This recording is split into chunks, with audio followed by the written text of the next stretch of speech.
Hello, everybody. Hi. Hi. I'm like, can I say hi? Yeah, you could say hi. Sorry for this slight delay in start. My internet decided to be a little weird for a moment. Blake was frozen and it was awesome. Did you take a picture? Oh, I didn't. What it was? Oh my gosh. I'm so sorry, everyone. You're so used to it. I know. Yeah. I'm just like, whatever. He's frozen. No big deal. Well, hello, everyone. I have a special guest with me today for What Wednesdays. What? And I think we know who this person is, but if you don't, this is Denali, aka El Ducho Thrift. How's it going? Hello, everyone. Thanks for having me, Blake. I'm so excited for What Wednesday.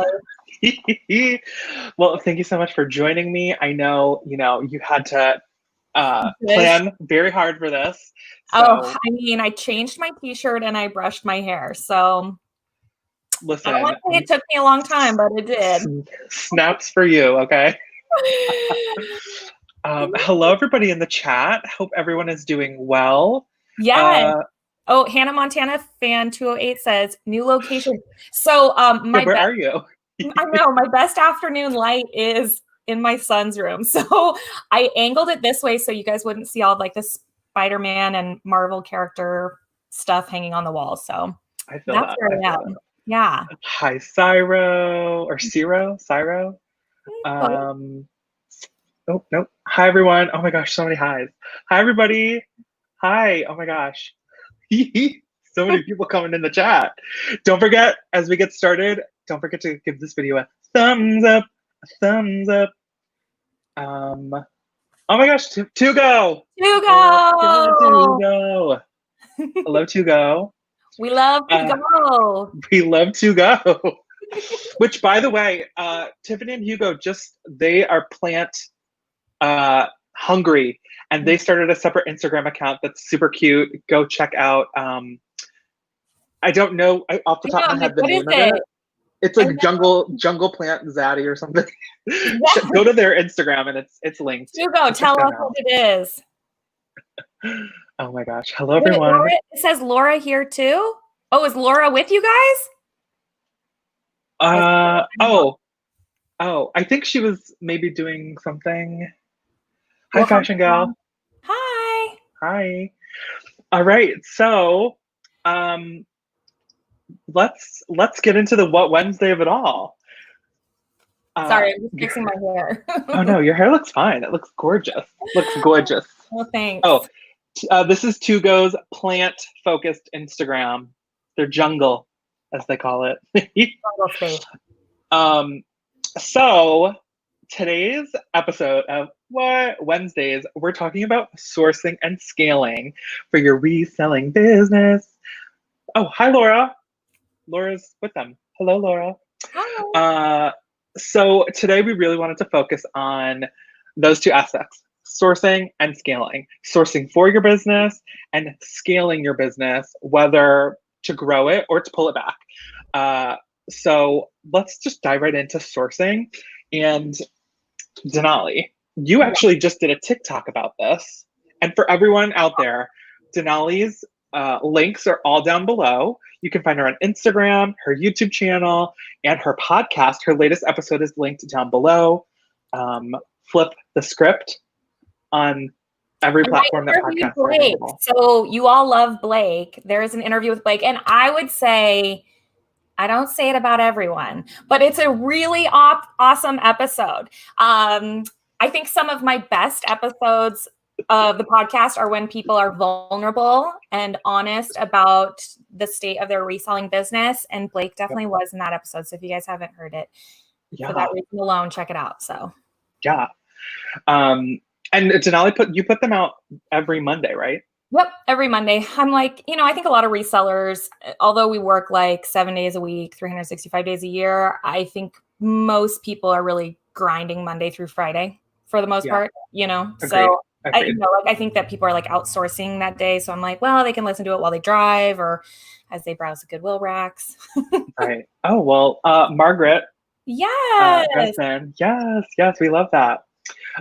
So Denali's TikTok, El Ducho Thrift, is she just did something about sourcing. And one of the biggest questions that I would say established sellers in the reselling industry, whether it's clothes, hard goods, just reselling in general, it's where do you get your items? Yeah. And often it's like a 50-50 answer. You give 50% of public kind of knowledge away for some people that aren't aware, but then you don't give all of it away because it could affect our business and our livelihood. So Denali, why don't you elaborate a little bit on why it is that you don't give away all of the information? Yeah. Okay. Well, first off, thank you again for having me on here. I'm really excited to share any and all information because I do like sharing information despite answering this question. And I think that's what makes it difficult is because when you are somebody who likes to share information with others and help other people, especially so when you have a YouTube channel, that's a lot of what you're doing. It's not always the best thing for your business. And so when it comes to liquidation, for instance, but really honestly, any type of sourcing, whether it be, thrift stores or whatever that you're doing online arbitrage, the more people you tell about it, and like, did I say that right? The more saturated it will become, right? So for instance, there's a reason that people refer to things as their honey hole. If you've never heard that term in the reselling community, it might refer to a small little thrifting spot that you have that nobody else knows about, that you go to and you always find amazing things every time you go. Well, if you tell everyone about your honey hole, it's no longer a honey hole, right? And so it's the same sort of thing with liquidation. And so a lot of liquidation, not all of it, but a lot of it is based on an auction system where you bid. And so if someone were to reveal who they source from, what's it going to do? It's going to drive up the cost of the merchandise, and it potentially prices some people out. And that's obviously detrimental to their business. So while I completely understand that when people are new resellers, they're like, oh yeah, could you tell me where your source is? How it's a harmless question. It is like more of actually a loaded question, that it's, you really shouldn't ask those sort of questions. So, and I would also, sorry, you definitely did answer. I think it's also that people sometimes look at reselling or think like, I can get into this and make money instantly, which you absolutely can. But it does take time to grow and scale, which we'll elaborate on throughout the conversation. But I think part of becoming a good reseller is finding what works for you in your area. And that might seem like that doesn't make a difference, but it makes all the difference, because I can say, I can confidently say in LA, I can go to virtually any thrift store in central LA and know that I'm going to find items. Right. But if I say, Denali, go to every single thrift store, that could be a real big waste of time and you could find nothing. Because if you don't live in a city like LA where we have access to virtually every brand, it's not going to be the same, but you need to do your research. And people want to skip that and just go to from A to Z. And they don't want to spend the time. But it's like, no, spend the time. And you will make a mistake more than once, but you learn from it. Yeah. And I get wanting to skip A to Z. I wanted to skip A to Z when I first started out. Also, you just want all the answers. But there really is a reason for going through the process and understanding things, because while I might, or Blake might tell someone that this is the best thrift store and you should absolutely go to this thrift store, if you were new and you took that as the word of law and you only ever went to that store, you would never know about these 8 other stores and what their offerings are. And maybe they have stuff that's actually better for you to source. You know what I mean? It's just like you have to. I can't remember. I think I told you. Yeah. My analogy is trying on the halter dress. Oh, yes. Yeah, that is a perfect analogy. Tell it here. Okay, so my analogy in life is that when you're making a decision about something, you need to try all options. And I remember when I was wedding dress shopping, I, went and was trying on a bunch of dresses and stuff. And the one style I was like, I'm not trying that on, was a halter style, because it can sometimes look a little bit dated, or, it's not flattering on everybody. And so I made myself try on a halter. It's not the dress or style that I ended up wearing. However, I was like, you know what? This wasn't so bad. And I don't look that bad in a halter. It kind of, you have to explore all options. So wait, you gave me that analogy, I think, when it was, we were talking career advice. And apartment. And moving. Trying, just basically trying new things. Like, try the thing. It might look good. Like, you have nothing to lose from just trying it out. Exactly. You have nothing to lose. And like, I think when we were talking about it, it was like you were looking at apartment shopping, and I was like, just like expand your search one more mile. Yeah. Just go one more mile, because one more mile out might have like exactly what you're looking for. Yeah. And I think, not to be so literal, but to that exact point, when I go thrifting, especially when it's outside of LA, which is very rare, but I like to go to an area that's adjacent to or around higher income, more affluent areas. Yeah. But do not discount, or count out rather, the thrift stores in lower income areas or places that you wouldn't necessarily think of, because I have 2 honey holes that no one will ever know about, and they're legit, and you would never know. Yeah, I feel the same way. I have discovered some stores that are they're like in lower income areas that have amazing stuff. Like, I found such good stuff there, and it doesn't seem obvious, and it's less competition because people don't think to go there. So that makes sense. Yeah. Sorry, I think my chat keeps like freezing. So I'm going to open up I don't want to open up the YouTube chat, because then it'll be loud, won't it? Oh, you're fine. No, you can just mute it. Oh, you can? Just mute it. Okay, you keep talking. I'll keep listening. Yeah. So loud, though. To continue with sourcing, I wanted to just briefly touch, because I do have some folks that are just getting into this that are tuned in. Hello, everyone. Sourcing, you can really, if you're just starting out thrifting, if you're just starting out reselling, first and foremost, you do not need to spend any money, right? Oh my God, what? No money? Correct. Like, reselling is one of very, very few ways to make money that you can start from zero and like not have to go negative initially. So shop your closet, go do a nice little deep clean, figure, if you have all sorts of brands, mall brands, not low end brands, but like the Walmart types, the Target types, not more than $20. Still test out what sells, because Target sells. Hello. It does. Might not garner the biggest profit, but it will. And if you're just starting out, it's a great way to build up the little bit of tiny of profit pot. We'll call it the profit pot, so that you can go out for your first time ever to a thrift store, or shop online, shop on Poshmark.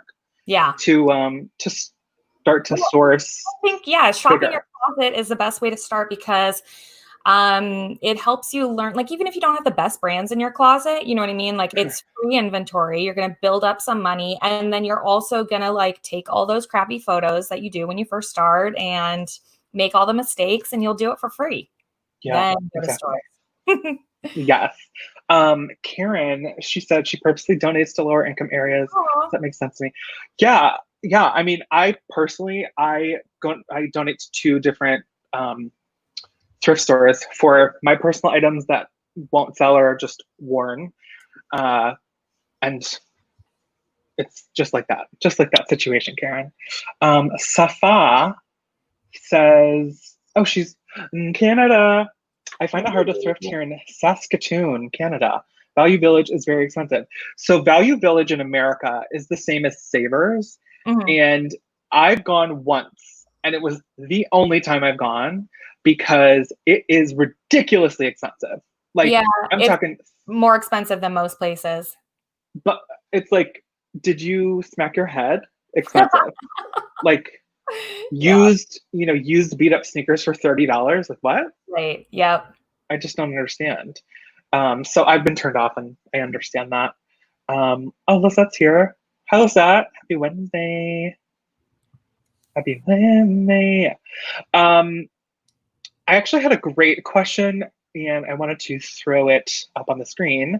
This is from Thrift and Lindsay on Instagram. She says, how much do you budget a month for inventory? And that's a great question. Denali? Yeah. So since I started Liquidation, that's kind of a tough one to answer because it's kind of spending all your money at once. And you kind of just have an idea of like what you want to pay or like how high you want to go. So I guess that's not like a direct answer, but so in that way. But when I'm thrifting, I really like the bins, and I mean, it's just like so cheap there. It's hard to even need a budget. And for context for people out there, so I'm in LA, and our per pound at the bins is $2.19, $2.29, and there's no discounts. So if I get 100 pounds of clothing, it's $2.29 a pound. But in Denali's location, which is the Seattle area, you get discounted by volume. Yeah, so some places in the country it gets cheaper by the pound. Mine, I think once you hit 50 pounds, you get a discount, and then the next price break comes at 100 pounds. So it's kind of a goal to hit 100 if you can, which is a lot of clothes at once. But if you hit 100 pounds, I believe it goes off the top of my head, I believe it's 89 cents a pound. So you're essentially paying $100 for 100 pounds of clothing. So it's a pretty good deal. But you just have to be finding 100 pounds of things that are worth it. So I don't know that I really have a budget.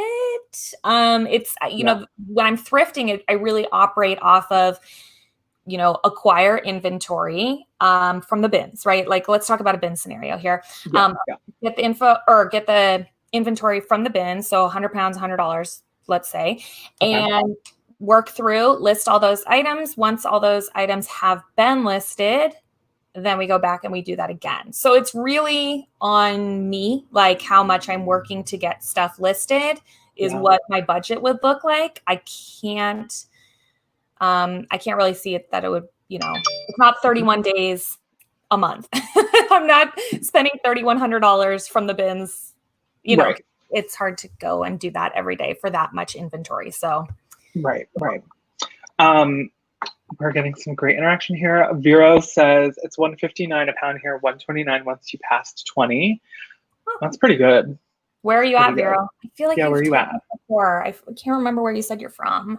Oh, Margaret, one of my local bins is $1.29, 99 cents over 30, $149 regardless. Wow.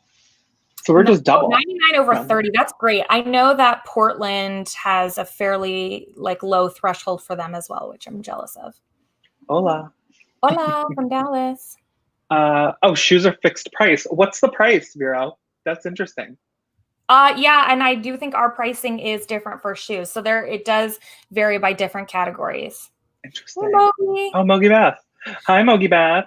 Hello, But if I'm going to regular thrift stores and I wouldn't be sourcing from the bins, then I again don't know that I have a budget, but I'm not. It really depends on the pieces that I'm finding, right? Because you're just investing. So it's like, well, if I find if I found a rack full of Gucci for the right price, there ain't no budget. You know what I mean? Right. So right. I will say, hi, Lori. Hi, hon.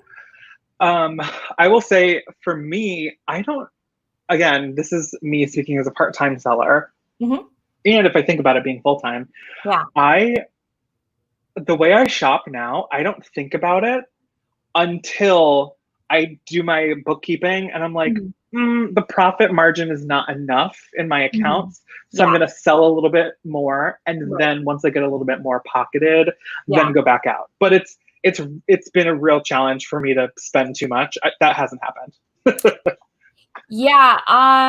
I'm trying to think in terms of spending too much. My spending was a little bit high last month, to be honest. You had a bunch of pallets. Yeah, I got a bunch of pallets, so that made my cost of goods go up. But also since I had just moved to my new office, I wasn't until about halfway through the month processing at the volume that I am now. So now I'm like, me and my employee are processing at a very high rate. Yeah. But the first couple of weeks of June is really slow for me. So, and then now, you know, it's like we're kind of in that summer slowdown, whether you believe in summer slowdown or you don't, it does exist to some extent. And so I'm just trying to mitigate that as best as I can, being really aggressive in sending offers. I did a sale last week where I did like 50% off everything $50 and under in my store, which helped me move quite a bit of inventory, which is great. I saw a bunch of packages. Oh my gosh, so much stuff. I was like, you know, and it was a lot of new with tag sweaters, which I was like, I'm going to hate that I did that in a couple months. But I got you moved it. Some inventory and people were happy with the stuff they got. So that's all that matters. Yeah. Carrie Camp says budget based on your budget. Amen to that. I've got a budget based on my budget. So along with sourcing, I want to talk about sourcing on ThreadUp, Real. Yeah. Basically just like sourcing online in general, separate from liquidation. Yeah. Have you done it? And is the investment in that worth it? Because I imagine the price would probably be a little higher than in store. And higher than liquidation sometimes. Yeah. So I actually did a video on this a long time ago. If anyone wants to like search my channel, it was a pretty good video in my opinion. I screen shared me going to like 5 different websites, ThreadUp being one of them, and just showing, because actually another place that people don't think about, which I featured in my video, is estate sale websites. And people think of estate sales as people who died. No, that's not what it is. It's people often who are downsizing their homes. There's one really great, and I can't remember it off. Oh, no, I remember. There's one really great estate sale website. Aesthetically, it's great. And then in terms of merchandise, it's pretty good too. It's called Everything But the House. So it's ebth.com. And sometimes they have celebrities who are liquidating, getting rid of stuff, right? So anyways, I did that video. That was one of the places that I mentioned, but you can go there and like, I remember going on EBTH and it'd be like a lot of 30 St. John pieces, you know, and then you bid on it, or like, it's going to be designer clothing. I mean, there's everything that you can buy on there. Clothing is just one category. Yeah. So I think that's an interesting way to source, especially given current times that we're in. If you're, you know, Los Angeles is right. Everything's shutting down again. ThreadUp is a great resource. I've been using it for many years, but now more people are using it. And I don't want to say that it's harder to find stuff, because that's not necessarily true either, because more people are sending stuff in. So I mean, I'm not the best at always just keeping on it. The stuff there tends to be a little bit more like the buy cost is going to be higher. But I do recommend, if you want to source from there, one of the best things that you can do is go like find brands that sell well for you. Be very certain of them yourself, not just brands you've heard of, right? Because we don't want surprises later. Know your brands, type them into ThreadUp, and then hit the little bookmark or favorites button. And sign up for notifications every time this brand comes in, and make sure you get the push notifications on your phone so that you can be notified every time a new pair of teaks goes live on the website. You can snatch them up for $50 because yes, that's what they list them for. So sorry, that should be an obvious one, guys, but nobody's mad at me right now, but go in, because we all have that like list, like you and I were saying in regards to like honey holes, thrift stores that we shop at. Like, we don't share everything. Nobody shares everything as much as they want to say, right? And that includes brands. You know, when I've done hauls, I've held back certain brands that I'm like, ooh, this is my special brand that I don't tell people about, you know? Those are brands that I will go and mark in ThreadUp as my special brands. So that's a great way to source. Real, I've used it before, but I'm not yeah, I'm just not a real person. I prefer ThreadUp. I've been using it for so long, but I definitely have purchased and sourced from there more for my own personal closet. They do have great stuff. And I do think that their clearance section can be a good place. If you can get designer on the low there and then flip it and send it to ThreadUp. Yep. There's a money-making opportunity. I'm going to interject here. Oh yeah, go. Sign up on the RealReal's website for their newsletter or their emails because they send, I think it's between 10 or 30%. It's either percent or dollars off of a purchase, but it's random. And it's oftentimes when they have these deep sales, and I think they're actually having a sale right now because I looked today, where it's like they are, sometimes they'll have a pair of pants. Like stuff can be decently affordable, but like if it's marked down 15 and then you can get an additional percentage off, people go and source. Savannah, Street Savvy does this sometimes, and she'll say, check your email, make sure you get the email. I think Savannah. Yeah, I think she's posted about it before. You're right. Yeah. I will say too, sourcing online, I know a lot of us really entertained that and maybe did that a couple months ago as we started to go into quarantine. However, what I noticed was it can be quite time consuming. And I don't know that it didn't return enough for me. Like it took a lot to find one item. So I was like, I don't think this is for me. I didn't enjoy it either. Yeah, I'm the same way. Like, I know that there are some people like our friend Laura, Shop Von V. Laura was like, I love it. She's actually, I think, finding some really great vintage pieces on there and some modern pieces as well. So she's really enjoying sourcing on there. And I know other people are as well, but it's not my jam. I don't know. Yeah. It's like I sit there and I'm like, I don't know what's good, and I know a lot of people are having luck in the assorted brand category where it's like stuff gets put as assorted brand when it really is like a nice or high-end piece. But I'm like, in my opinion, I'm like, you have to be a fashion ninja to be able to know what something is and that it's going to be good. I see some people who I'm like, oh, wow, they're like good at this. And me, I'm like, no, if I did that, it would show up at my house and it'd be a box full of exhilaration. Target. That's, I mean, to your point about in the beginning of the video, not revealing like all of the sources, a couple people put out videos about that once quarantine started as a way to source. And so everyone started to go through the assorted brands and it was like, okay, so, and then eventually like these retailers or these websites, they have social media people watching this.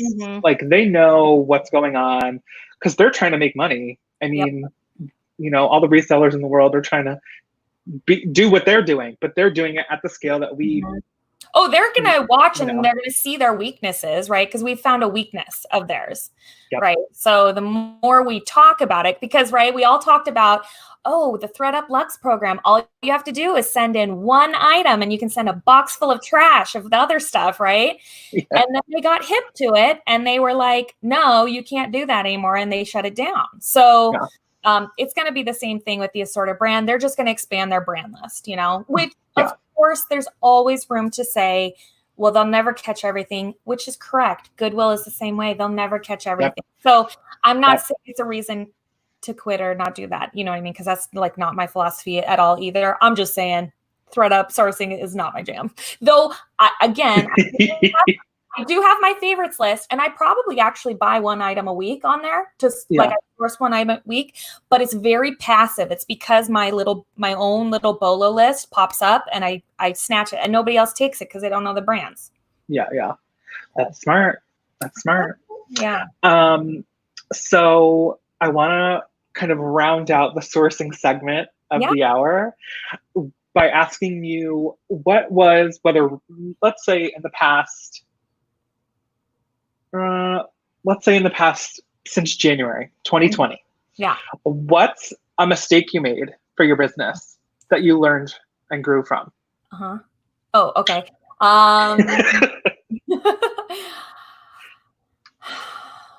There's one that's sticking out in my head, but that one just like doesn't feel good enough. Do you want me to? I can go and you can think. Oh, like your own. Okay, I thought you were going to say something about me. I was like, oh no. I was like, is this Here's what you did wrong. I was like, dang, what are you gonna like circle all the fat parts on my body next? Oh my God, no, this is not botched. I'm just kidding. You're perfect. Oh my God. No, I think something that can happen, and this isn't necessarily about like the act of reselling, but as someone who's experienced this, and we've talked about this before, reselling is a job that doesn't end. You can do it any time of day, all day long, 360. I almost said 367 days a year. It basically feels like that, though. You can do it every day, all day, no matter what, right? As long as you have a phone and an internet connection, you're good. Yeah. But at the same time, especially if you're maybe not doing this full time, or maybe you are, but you're trying to do this as a side hustle, or you get excited and get on a roll, you can experience burnout. And I experienced burnout twice this year. One was from the COVID of it all, but coming back in the new year, the problem with my situation is I leave my home in LA and go across the country to New York for several weeks during the holidays.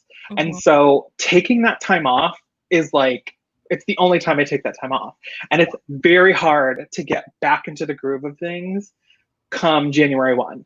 So something I realized was I need to take more shorter breaks throughout the year. Yeah. So that one giant break that I take as my giant vacation isn't so I don't know. Do you know what I'm trying to say? No, I get it. Yeah. Yeah. That's you need to give yourself more downtime. Exactly. Yeah. But again, not necessarily specific to reselling, but it can. You and I have talked about this before privately about just like hustler mindset. And you and I and everyone in this chat, I'm sure, is somebody who likes to work. I know that sounds weird. And we probably don't think we like to work, but we do. You know what I mean? Because for some of us, this is our second job, our third job. And if it's your first job, it feels like 80 jobs. You know what I mean? So, so I get it. You feel guilty when you're working. I'm not doing enough. Exactly. I always feel like that. And what I find is I'm doing too much. And it takes something to shake me up to realize, yo, bro. Yeah. Chill. A mental breakdown. Yeah, basically. Okay. So mine, I did think of one. I'm going to give you two. One is a funnier answer than the other, but I'll give you the boring one first. The first one is back in the mid to end of February, and our mutual friend Tiffany's ears will perk up when she hears this. I hurt my ankle, and I continued to operate my life on my hurt ankle because I believed that I wasn't worthy enough of medical care, which if our friend— I don't mean to laugh. No, it's okay. If our friend Mo's in the chat too, I kind of messaged her about this as well, because she had said something similar about taking care of yourself. I did not prioritize my health. And for 2 or 3 months, I continued to just walk and be in pain for a long time. And I finally, after getting harassment from Tiffany and actually having kind of a bad fall one day on, I think it was Mother's Day of all the days, or Easter, I can't remember which, but I hurt my ankle like really bad. I finally went to physical therapy and it has helped so much. And I could have lived my life in pain. I could have lived pain-free for many months, but I didn't. I clearly didn't see myself worthy of taking care of myself. So if there's something in your life, I guess I'm speaking to everybody, please take care of yourself. So the second answer, which is more on topic with this, is that I bought a bad palette. And oh my God. I know. That can happen? Yeah. It's like a real bad one. Like the ones that I thought were bad in the past could not hold a candle to the one that I got. It was bad. And how could I have prevented this? I mean, I maybe could have talked more with people around me who purchase palettes to get their opinion on it. I probably could have stopped that. And I maybe just should have thought about it more, should have really read over the listing of the palette. When you're buying large amounts of liquidation, you really need to just read over everything very carefully. So yeah, I got a bad one. And I did that TikTok video on it where it was like, I showed the nasty side of liquidation.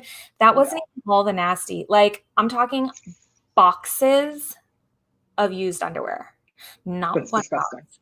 We're talking boxes of used underwear. So here's my question to you. When I'm sure you did this, but when you got that and you're like, what? Did you go back to the listing and reread it like 100 times? And was there anything in it that was like, damn? I mean, there wasn't a whole lot different, but there was a few key words that made it different than other palettes. And that maybe should have been a warning sign. Gotcha. And I think I maybe was feeling too confident or whatever the case was. And I was just like, no, it's going to be good. And you know what? I think it's one of the palettes I pay the most amount of money for. Oh, that's the worst. Yeah, it really did suck. So, yeah, it's not all wins. Liquidation looks real sexy online. People make it look real fun. I mean, it's not. I don't think it looks sexy. It's exhausting. I know, but people show all their wins, right? They show the big box and they show them picking all the rabbits out of the hat. And the truth is, all the rabbits you see are the good ones. And there are 500 other pieces of dog crap in there. Yeah. Or all the rabbit poop. Let's use rabbits as the analogy. So. No. Yeah, wait, I can highlight a comment. Exactly. Bar face. Okay. Yeah. All right. Well, if you ever have FOMO, just think of my storytelling. Yeah. So before we shift into scaling the biz, make sure to give this video a thumbs up because we're thumbs upping the video. So to get into scaling the business, so if anyone out there is unfamiliar with Denali, Denali is a full-time reseller. She has been for 3 years. She just celebrated her 3-year celebration. Yeah. Yay. Oh, wait, let me get rid of the bar face. Yeah, 3 years of quitting stable income and vacation pay and sick pay. Benefits. Yeah. Benefits, yeah. How, try to look at the pros and cons. But actually, let's stick on that for a second. So if you are maybe someone who's part-time or thinking about going full-time, this is a perfect transition, Denali. There are things you have to think about if you are working a traditional corporate, traditional kind of job. If you're full-time and you have your benefits, like vacation time, sick days, health insurance, pension plans, whatever it is, all of that goes away the second you start working for yourself. Yes, it does. You can get it, but it comes at a premium. And not just a monthly premium, it comes at like a high cost. Working for yourself is like, it can be a really great thing once you start to scale it and once you really grow your business. But initially, that transition is not easy. Please elaborate. I'm like, I just filed my tax extension today, and my dad was like, how much money do you want to pay towards this? And I was like, none.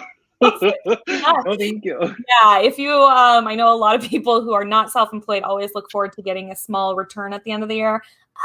That no longer exists when you are self-employed. You will owe money. There's lots of times you will owe money as a self-employed person. Sorry, what was your question? When you make the transition and lose the benefits from your traditional job, how do you go about, when you're becoming a full-time reseller, how do you go about getting those? Assuming maybe you're working as a single, let's say, I mean, I know you're married, but let's pretend you're just your income. Yeah. So I made a video on this. So if you guys want to go check out my channel, the description. Yeah, go. I made it really early on. It's still all the information is still relevant. So in my prior career, I worked in human resources. So that's why Blake is probably asking me this question, because I'm mildly qualified for it.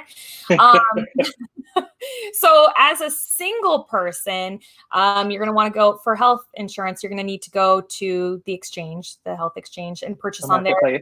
Yeah, the marketplace. You're going to be in for some sticker shock because you're probably used to your employer paying a large portion or some portion of your medical. Whereas you might think like, oh, medical is only going to cost me $50 to $100 a month. That's on the low end, I realize. Something I don't think people think about with health insurance to this exact point. When you're paying for your health insurance at your company, it's because they are paying a rate because they have so many other people that they can get under one plan that they'll work with a broker, with an insurance company, so that they can get discounted rates for you. But what an employer does is they will most often pay a percentage of that entire health insurance premium. But people don't realize that the real monthly cost of health insurance could be like $800, let's say $1,000, but companies pay like 70, 80%. So you only have to pay the 20%, which, you know, $200, $300. Yeah, it's nominal. And what people will also find is that the plan they probably ultimately end up getting will not be as rich as the plan they are used to with their employer. Because again, talking about that group rate, you have healthy people on your company's insurance plan, you have unhealthy people, and they all balance it out to get a nice group rate for your employer. However, when you go to the marketplace, especially if you're somebody who is a heavy user of the plan, it is going to be, if you try and match the plan that you had at your previous employer, you're going to find that the cost is probably going to be very high. So that can be a shock, as well as I talked about this with on my podcast recently with Ann Eckhart, but you don't get dental. There's no vision. All of that stuff, you're essentially going to have to pay out of pocket and pay the dentist rates for that sort of stuff, unless you can work some sort of other deal out. There's no vacation pay. There's no sick pay. And unfortunately, there's no great way you can't go out to the market and buy vacation pay. So you really need to plan for that in your business. The truth is that most resellers don't ever totally unplug. You know, you'll extend your handling time, but I'm always on my phone communicating with customers when I'm on vacation. So, we've also talked about, I think early on, and maybe I talked about it in the episode on your podcast. Health insurance is one of the main reasons that's holding me back from ever thinking about going full time, because that's like a real reality that can get very expensive. Someone in the chat, Allison, said that her insurance premium is $900. Allison, and I know, my friend, she's my local reseller friend. Hey, girl. Yeah, I mean, well, also $900 a month, exactly. I don't know if Allison is or isn't a heavy user of a plan. Maybe I do know that, but if you are, right, if you want a rich insurance plan that's going to cover, you know, where you're not going to have to pay $10,000 every time you go to the hospital, right? You only pay $500. Unfortunately, you're gonna have to pay, right? You might end up paying that $900 a month. So much. And I think people know this. There is a price difference, just sadly, by the nature of being a woman and being a man, because of the amount of doctor visits to maintain your feminine health and whatnot. For you know, the hospital. I mean, if you're somebody who's planning on having a child, right? Like you're gonna want an insurance plan, because once you go to the hospital to have the baby, you know, it's an expensive visit. It's an expensive visit, and gosh forbid that you need to have a C-section, which would then be a surgery, which is going to cost that much more. You know what I mean? It's just like so much. So anyways, there are a lot of factors. I don't think I really spent 6 months planning my exit out of my job into full-time reselling, because you can't go into this lightly. Even as somebody who, I'm married, right? But we're not independently wealthy over here. I needed a plan. So. Well, perfect. What you just said, perfect segue into this question from Duchess and Diamonds. What are the best steps to take to scale your reselling biz to go full time? Money, money, money. You need to plan. Like Denali just said, like 6 months, that's not your savings, like 6 months of saved income towards the business, separate from your savings. Oh, right? God, you need a lot of money.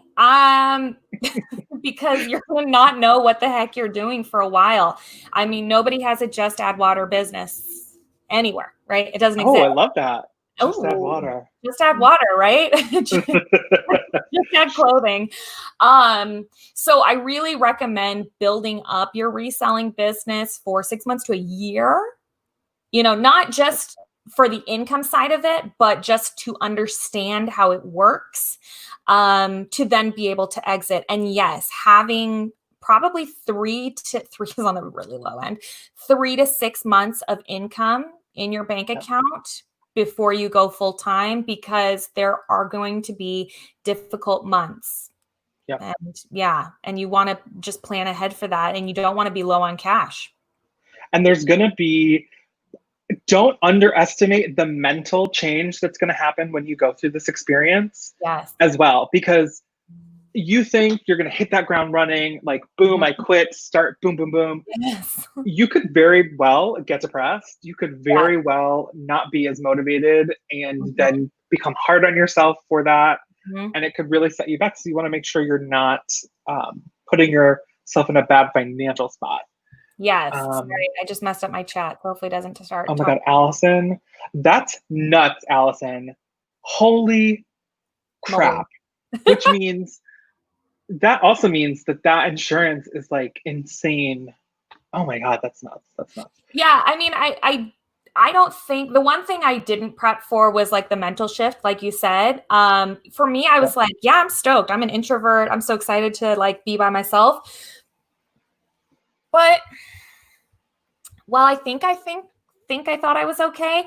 I was pretty sedentary. It's a very sedentary job. So I really didn't plan to like how I was going to incorporate being active into my lifestyle. I'm just now, after 3 years, trying to really figure that one out. And let me tell you, it's after 3 years and quite a bit of weight gain.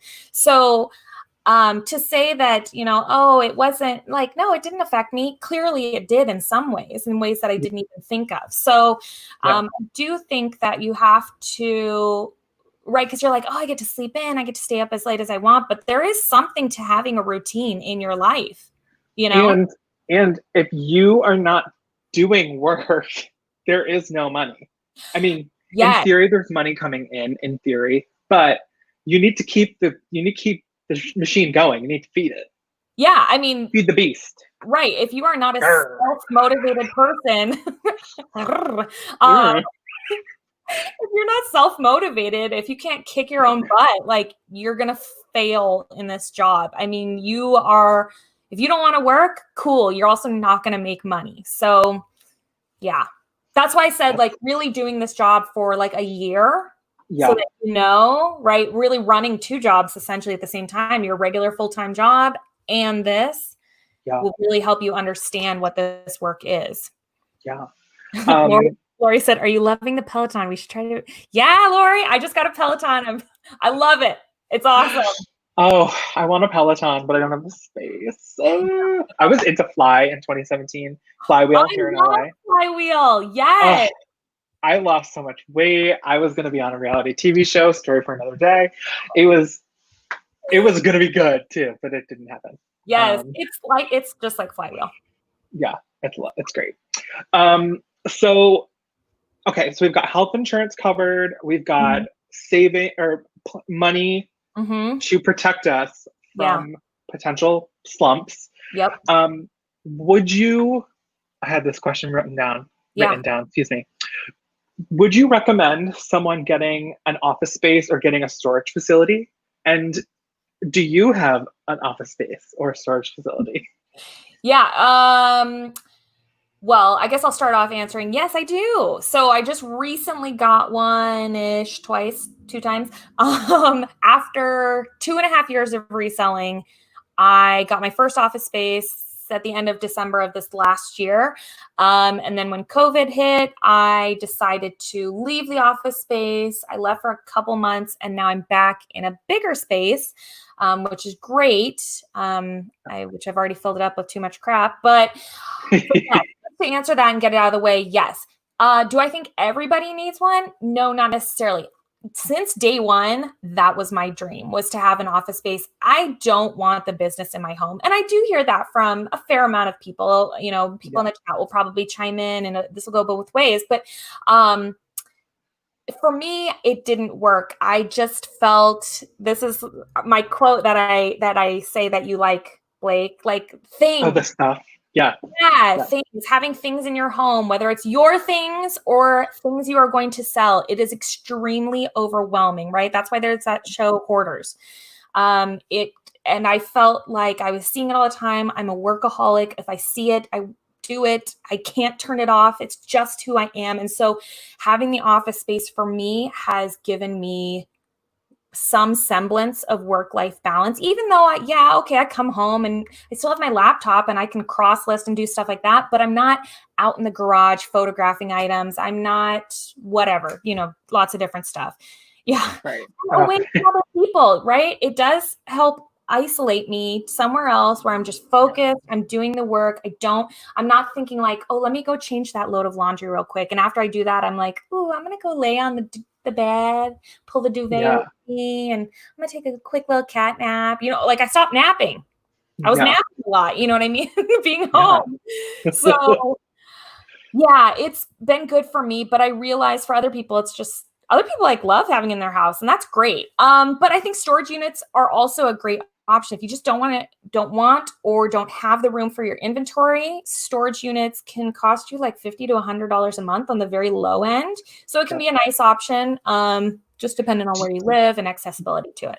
Do you think, like, pretend your house, your home, had a completely spare room, pretend it's big enough, or like a shed in the back that you could convert, or maybe, let's say it was finished. Would you entertain still working at home, but in those designated spaces?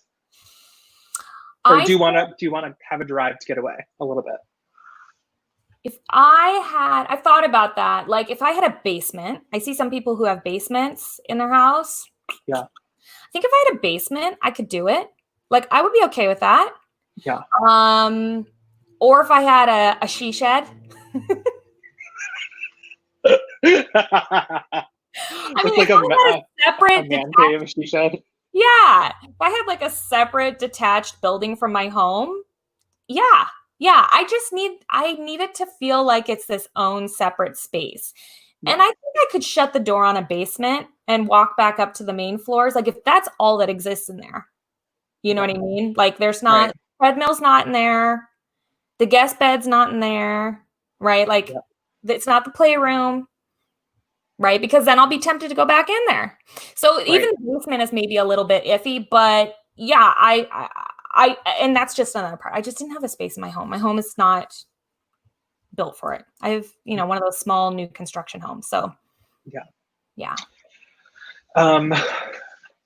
Okay, that's great. I think for me, I've talked about this with you a lot. My personal space to try to grow my reselling, not necessarily to be full-time, but to grow it and to maybe shift my working circumstances so that reselling is part of a bigger portion of my income. The challenge I have is that I don't have enough space. And with so many unknowings going on, especially here in LA, I am not comfortable moving into the apartment that's within my complex that is $400 to $600 more a month. Yeah. Knowing that I would have to like potentially quit my full-time job, lose the benefits, and then know that I have to pay more for everything. So it's like it doesn't balance out. So, I think if you're trying to go full-time or if you're trying to make those decisions, make sure you're being real with them. And maybe it's not the time right now. Like it's not for me, which bums me out, but hopefully it will be. And I mean, I think you have to look at your circumstances. I think it would be challenging. I've often heard people say, like, who are in LA, that it's hard to be a full-time reseller in LA. I mean, our friend Laura Von V, she does it, and it's not easy, right? She's got to work hard to pay her bills. And she lives in a very small space similar to you. So there's just compromises that come with it. And it's, it has to be what you want too. You know what I mean? Exactly. So, if that's not what you want, Yeah, And I'm not saying Laura loves being in the small space, but right. No, but I think it's to your point, like a few minutes ago, I think people don't, before you take the leap to going full time, make sure that you're okay with being alone. Make sure that you're okay with, like, if you're going from an office setting, you're always being bombarded by people, or, in theory once were, let's say Zoom calls now, Zoom calls. That's going to go away. And the only interaction you're really going to have is with people you don't know at the thrift store or running into the post office. I mean, of course, befriend them. In a major city, it's not necessarily doable, but you're going to lose the coworker aspect. Yes. But that kind of ties into our next little question, which is from Stasia_King on Instagram. Is it worth it to put yourself out there on social media for reselling, aka except for Instagram? Yeah. Yes, it is. Yeah, I think it is. If that's what you want, like if you want to make relationships with other resellers, I think it is. It just depends your motivation for starting a reseller Instagram account in general, Yeah.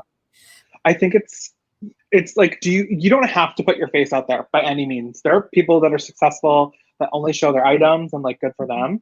But I think you going into it need to create a mindset for yourself of, what do I want the content to be? Because not everyone's gonna thrive. Not social media really kind of puts a microscope on those that have either something that they're talking about that is very niche and they're good at it, or they have great personality, or they're a model, and that's very real. Like, the social media aspect of it can be a little vain.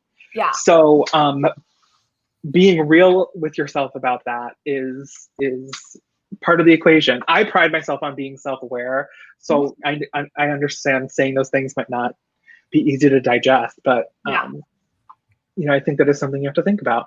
But highly recommend. It's a great way to network. If that's what you want. I don't know. Not everybody wants it, and I get that. Or like, find your platform that works for you too. Like, some people are like, Instagram community, not my jam. I'm all about the YouTube. Or some people are all about the Facebook. Man, some of those Facebook groups are my gosh, active. They are so active. Or Reddit. Some people are on Reddit. Like, that's a big thing. So I think there's so many or now TikTok, right?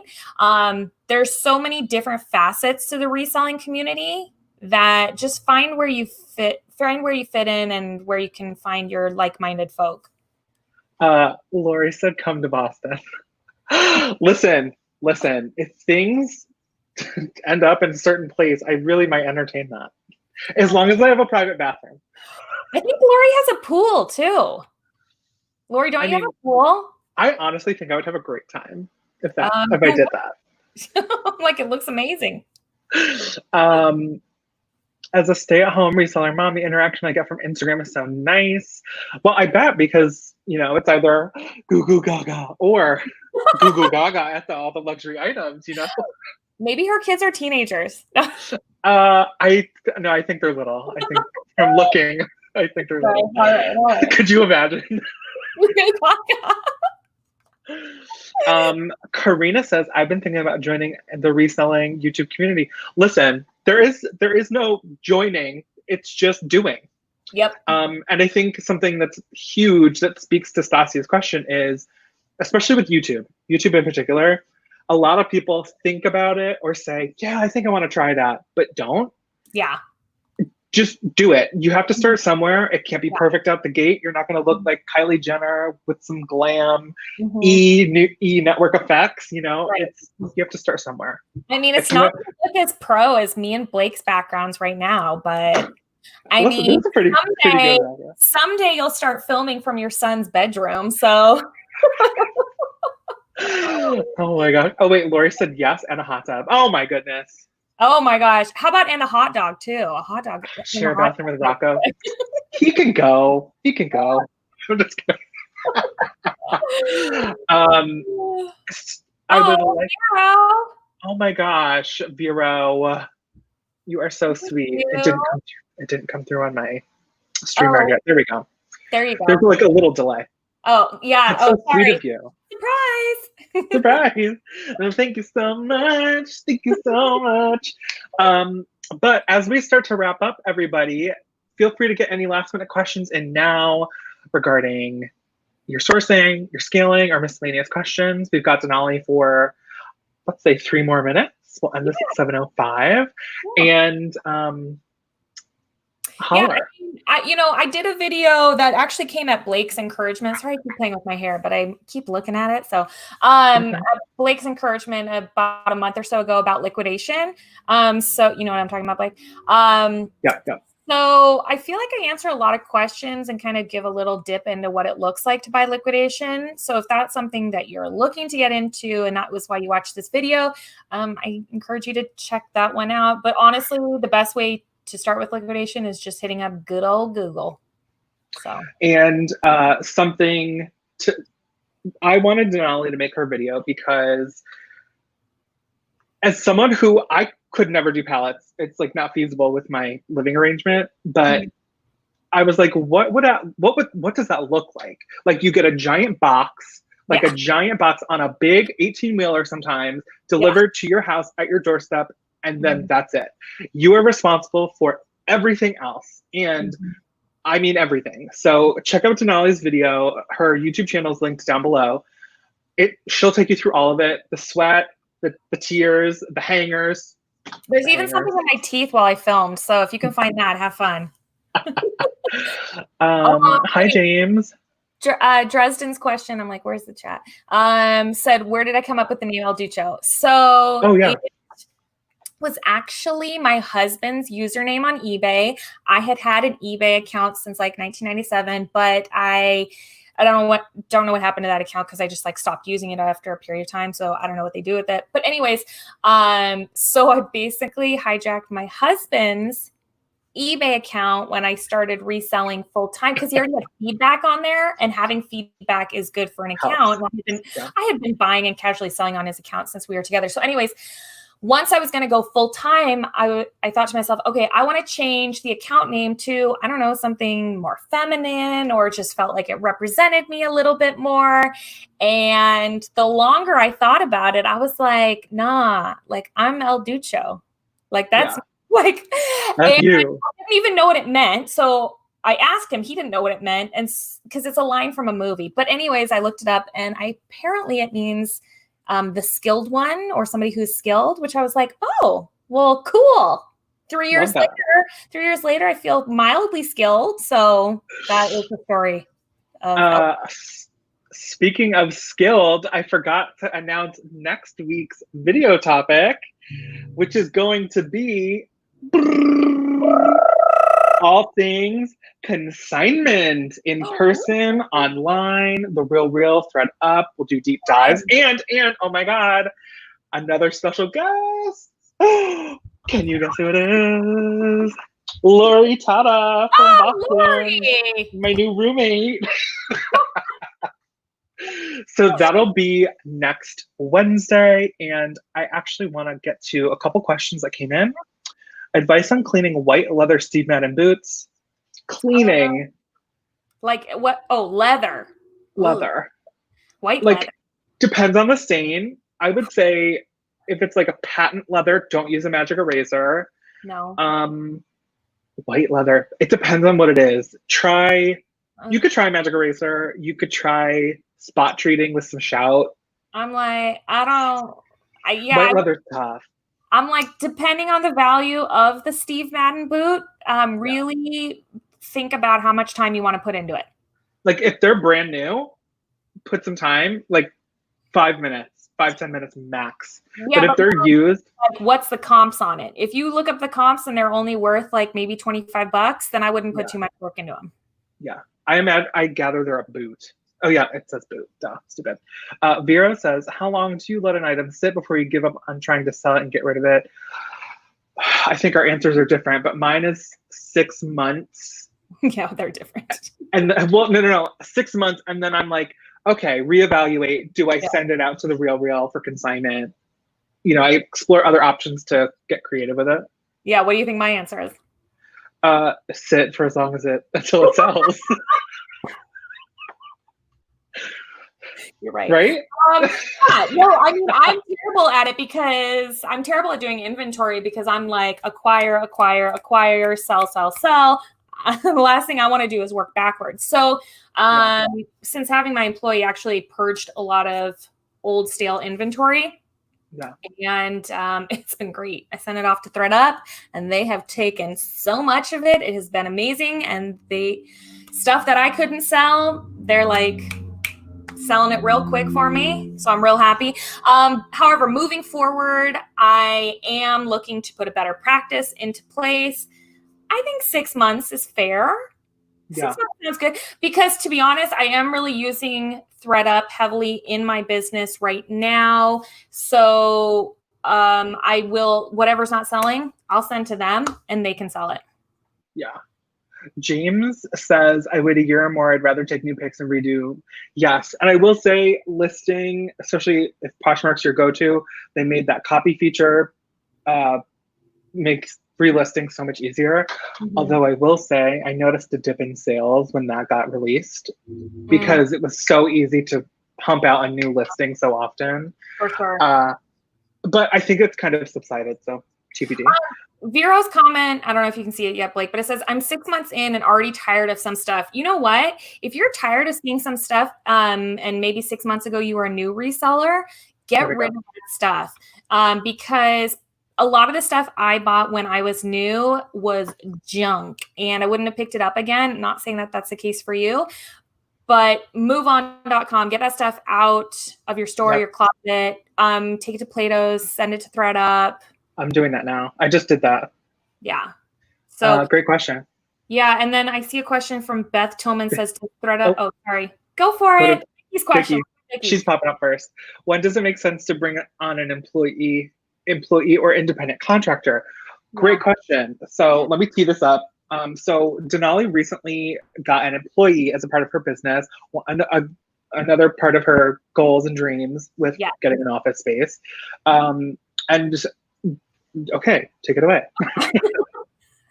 Where is she? No, yeah. I've had her for about, she's been working with me for about a month now. She's awesome. And I had been, I knew I needed an employee to help me scale my business. It hasn't been incredibly helpful. She's helped me, a lot with like photographing and doing inventory, which has freed me up and allowed me to focus on other parts of my business that I was ignoring and clean up some stuff and then just focus on other things. And so it's been amazing. The only not amazing part is every time I have to do a paycheck, which I'm like, oh my gosh, buy money. When you have to pay somebody, you're like, oh gosh, there goes some of my profit. So that ties back into, when does it make sense? It makes sense when you can afford to pay somebody and it doesn't take food off your plate. Yep. So I'm in that space now. But I wasn't when I first started out. I think the best thing for most people to do is to get a virtual assistant to help them with their business when they're first-ish starting out. Those virtual assistants, I also did a video on that. What do you know? They're not. It's like you have experience. I know. It's like I did a lot of videos on a lot of stuff. So do a video on that, and you can get people for extremely cheap, like real cheap, guys. Go watch my video. So I still have a virtual assistant who helps me build listings and then helps me like delete items that sold on Poshmark. She'll delete them off eBay, vice versa.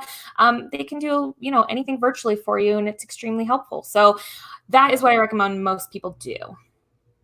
Vera says, I need to just try ThreadUp and pay them, process items fast. Make sure you factor that payment to process them fast. Another tip, like you can send up to 30 pounds worth of clothing with one label or one bag. If you get a Luxe label, because you ordered it in January 2020, pack that box. Make sure you have enough luxury items in there, but pack that box full to the brim of all that excess inventory, because it will get processed faster and you won't have to pay for it. But don't do one thing in the 30 pounds. Make Oh, sure no. you add a couple things. Always max out your boxes. And especially if you're paying for that return, you want them to return the stuff back to you, or if you pay for the express processing fee, which I have been, for anyone who's curious, I have been paying the express processing. I shouldn't say this because now everyone will do it and then it'll slow things down, but it's been really fast. So in my opinion, if you're sending enough items in, that would deem it worth it to pay that $16, I believe it is for the express processing. It's worth it. So, because otherwise they're saying it's going to be like 3 to 4 months, and I'm getting a much faster turnaround. So, Beth, we will answer that next week in our consignment related video with Lori Tata. Firo. It's Tata. It's Lori Tata. Sorry. I know. I'm sorry. I say Tata. Lori Tata. Okay. I'm just trying to get through. Where's Vicky's comment that I started to answer? Vicky. Oh, was that the one about the employee? Okay. Yes. And one that does listing. I need help with photography and inventory. Oh, she's talking about like a physical employee, I think. When does it?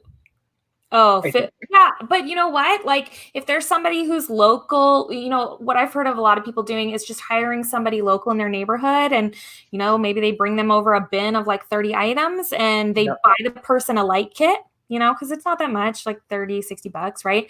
Buy the employee a light kit and have them take photos and inventory the items for you. And then you go pick it up once a week.